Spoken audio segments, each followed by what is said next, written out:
Bakit police officers? Sabi ni Alan Santos, evidence ba, Colonel Kerubin?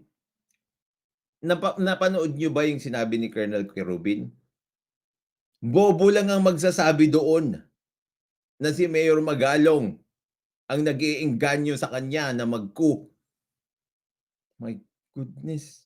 Puro kayo propaganda at mahinang komprehensyon. Ilalabas din dito yan mamaya. My goodness. Mga sinungaling talaga kayo.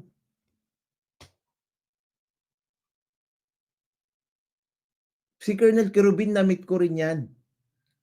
Si Colonel Kerubin, nung nangangampanyan bilang senador, dumadayo sa Baguio yan, sumasama doon sa aming caucuses. Yung kwento na sinasabi niya na yun, yun yung kwento niya kapag siya ay nangangampanya. Kasi gusto niya sumakay kay Mayor Magalong, di ba?